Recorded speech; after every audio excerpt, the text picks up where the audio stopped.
brevemente acerca de lo que se denomina la dispensa de motivación de un laudo. ¿Es posible que exista una dispensa de motivación de un laudo arbitral? Por favor, muchas gracias. Bueno, buenos días a todos. Para mí es antes de proceder a responder la pregunta, me gustaría saludar a muchos amigos que para mí la verdad es muy grato estar acá en La Paz. Vivo ya hace muchos años en Santa Cruz, pero muy grato estar acá. Agradezco a la Cámara Nacional de Comercio, al Centro de Arbitraje y bueno, por tan excelente evento, ¿no? A pesar de todas las vicisitudes que hemos estado atravesando con algunos problemas. Felicitarlos nuevamente.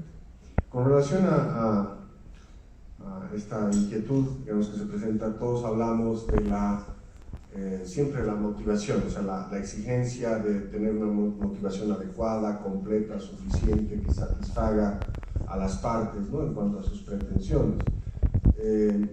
Sin embargo, existe esta pregunta, ¿no?, si se podría dispensar la motivación del laudo. Podría haber un laudo que decida una controversia sin necesidad de una motivación, ¿no? Con la muy famosa ley vigente de arbitraje, ¿no?, la 708, esto no es posible, ¿no? Con el artículo 103, si no me equivoco, exige, ¿no?, que el laudo, dice, deberá ser motivado. Entonces eso ya nos quita cualquier otra alternativa, sea en derecho, sea en equidad. Tendría que tener un razonamiento lógico que explique cuáles son las razones por las cuales se ha llegado a esa decisión, ¿no? Sin embargo, puede ser útil tomar en cuenta, digamos, cómo se maneja esto en la legislación comparada, incluso cómo estaba en la ley 1770, ¿no? La ley anterior. Cabe recordar que la ley 1770 sigue el modelo de la ley modelo de la CENUDMI, y justamente sí permitía la ley 1770, ¿no?, si existía acuerdo de partes, digamos, dispensar la motivación del laudo. Ahora, ustedes se preguntarán cómo vamos a dispensar la motivación del laudo. Todo lo que se discute en realidad es también la mayor cantidad de casos de impugnación es por violación al debido proceso, al derecho a la defensa, ¿no?, argumentando el tema de falta o inadecuada motivación, ¿no? Entonces, sin embargo, existen casos en los que puede, digamos, ser útil para las partes. Siempre creemos de que el arbitraje como medio alternativo de solución de controversias, sí, como en otros paneles ya se ha estado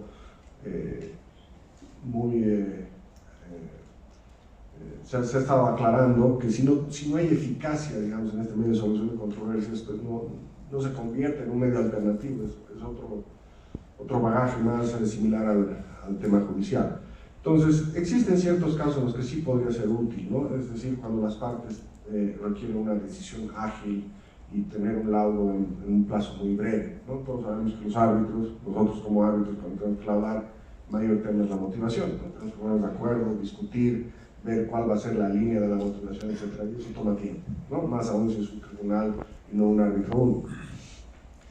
Otra razón que puede llevar a las partes a decidir dispensar la motivación del laudo arbitral es que exista obviamente una plena confianza en la imparcialidad y en la integridad del árbitro, ¿no?, que esa su imparcialidad e integridad sea irrefutable. Entonces, las partes dan la confianza de que la decisión, ¿no?, en cuanto a lo que las partes van a exponer, ellos creen que va a ser una decisión, digamos, adecuada. Y el tema, yo creo que en este caso sería principalmente el tema de la agilidad. El tema de la agilidad en casos quizás de mínima cuantía, donde más que todo se requiere una solución, ¿no?, más que una ampulosa decisión de 100 horas que exponga el por qué se ha llegado a X y o Z, ¿no?, cumpliendo ciertos requisitos. Eso no está permitido en Bolivia, ¿no?, acaba claro. Creo que sí debería estar permitido bajo un acuerdo de partes. Es así, la ley modelo, como reitero, la CENUDMI lo prevé, varios reglamentos lo prevén, el reglamento de la AAA lo prevé así, el reglamento de arbitraje de Colombia lo prevé así, el reglamento de Costa Rica también. Cuando te dicen decisiones no motivadas por acuerdo de partes o cuando ha habido un acuerdo transaccional, ¿verdad? Cuando las partes han llegado a un acuerdo, entonces podrá dispensar la motivación. Pero en realidad en Bolivia no está expresamente puesto de esa manera, pero sabemos que en Bolivia sí hay un acuerdo, ¿no? Se necesita siempre el tribunal a las partes a llegar a un acuerdo. En ese caso podríamos decir que la motivación del laudo arbitral es ese acuerdo. Bueno, entonces ya no se hace un razonamiento, sino se describe el acuerdo de las partes. Gracias, doctor. Usted ha tocado un tema bastante interesante cuando mencionó los casos en los que existe un tribunal colegiado de 3 o más árbitros, y esto relacionado con la tarea de motivación que tienen estos árbitros en un tribunal constituidos, ¿no? Ahí la pregunta va en el siguiente sentido. En mi experiencia personal he visto que muchas veces se fundamenta el voto o la fundamentación individual de un árbitro en un tribunal únicamente cuando hay disidencia de un árbitro. Pero cuando hay unanimidad o cuando hay acuerdo entre los árbitros, se realiza una fundamentación conjunta que al dar lectura al laudo arbitral se puede observar que es un criterio que se ha adoptado por, bueno, como conocemos y como el término que utilizamos muchas veces, por el árbitro relator, por decirlo así, para que los demás simplemente aprueben ese criterio y lo expresen de manera conjunta. Considerando que no es contrario a la ley, ¿podría ser eficiente, usted cree, que en un caso como estos, un tribunal colegiado de árbitros pueda fundamentar la posición de cada uno de los árbitros, a pesar de que estén de acuerdo en la decisión principal, pero con el fin de enriquecer y demostrar que en el caso concreto se ha valorado exhaustivamente y desde 3 puntos de vista o más puntos de vista la problemática planteada, y de esa forma el laudo pueda ser más sólido en su fundamentación? Gracias. Es una interesante pregunta. Voy a hablar desde un punto de vista personal, como árbitro, en la experiencia que tengo, que bueno, ya son algunos años, desde el 2006 que soy árbitro. Y por lo menos en la experiencia que yo he tenido, no creo que, en mi opinión personal, no creo que eso solidifique, digamos, un laudo arbitral, sino que más bien podría restarle en todo caso solidez. Lo que generalmente se aconseja después que los árbitros del tribunal discutan, intercambien criterios y justamente esas razones o distintos criterios que pueden llevar a un resultado se van adoptando, digamos, por el tribunal, ¿no? Se van deliberando y se dice, bueno, este es el mejor camino, la mejor justificación, los mejores argumentos. Yo creo que si, digamos, se falla por X, digamos, resultado, y tenemos aquí los 3 presentes, digamos, árbitros, distintos razonamientos, pero estamos de acuerdo con la decisión, no necesariamente eso hace que sea sólido, en mi criterio, el laudo, ¿no? Creo que más bien, y tampoco creo, aprovechando, digamos, este tema, creo que la extensión, ¿no? O de la motivación es lo que hace un laudo sólido, ¿no? En la experiencia justamente que tocaba el doctor Tufiño, yo creo que varios de los árbitros, me incluyo, lo que más cuidamos ya en la experiencia, por lo menos en mi caso, me gusta ver que me confirmen el laudo, ¿no? O sea, me gusta, es, digamos, una situación interesante ante, como todos saben, la cantidad de laudos que se van anulando, ¿no?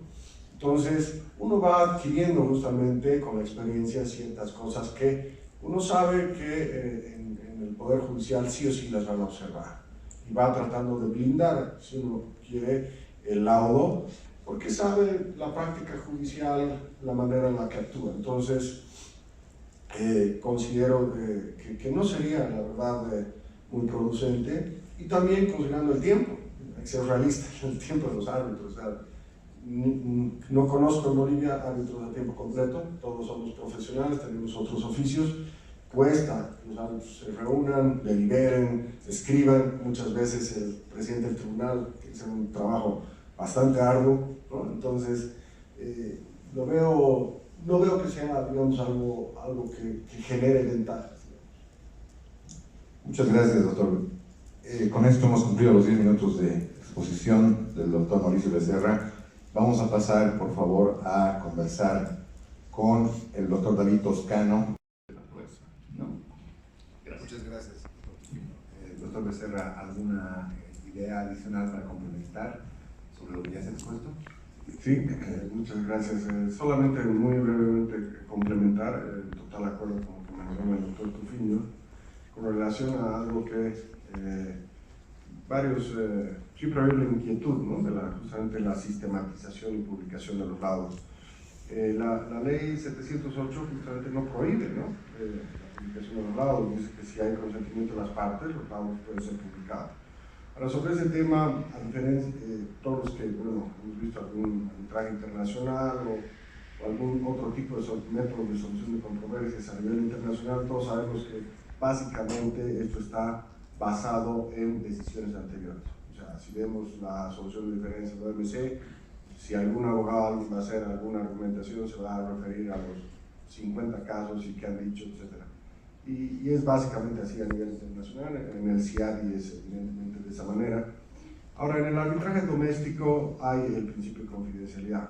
Yo, digamos, de manera informal ha habido, digamos, inquietudes, ¿no? De varios árbitros de empezar una sistematización de laudos, que los centros encaren esa posibilidad, pues está permitido, digamos, se podría hacer firmar un formulario a las partes para que, en su caso, den la autorización de publicación, obviamente cuidando ciertos aspectos como los nombres, partes, montos, etc. La respuesta que yo he recibido es de que en general el medio es muy pequeño y en Bolivia, ¿no? Y realmente si yo publico un laudo de ciertas características, para la gente del medio va a ser muy fácil, digamos, determinar quiénes son las partes, de qué era la controversia y más. Entonces, en general las partes quieren su privacidad. Es algo que seguramente se va a tener que ir ampliando poco a poco. Sí ayuda, yo creo que es una persuasión, no es necesariamente un precedente o una jurisprudencia, como en otros ámbitos, pero obviamente el que yo pueda, por último, citar un caso CIADI en un laudo arbitral o un caso CCI, pues ayuda, ¿no? Yo creo que fortalece la motivación. Solo a modo de comentario, en la CCI entiendo, no me corrigen si quizás no es muy preciso, pero entiendo de que la Corte ya ha determinado, ¿no? De que a partir del 1 de enero de 2019 va a publicar todos los laudos emitidos. Obviamente les va a dar está tomando una cosa propositiva muy interesante, en el sentido de que a todas las partes, es decir, su laudo va a ser publicado 2 años después de la fecha de notificación del laudo, ¿no? Obviamente las partes pueden oponerse, ¿no? O sea, pueden decir, ¿sabes qué? No quiero que mi laudo sea publicado, pero si las partes no se oponen, más bien la regla va a ser de que sí sea publicado. Y en el caso de arbitrajes de inversión en la CCI va a ser 6 meses, ¿no? Desde la notificación.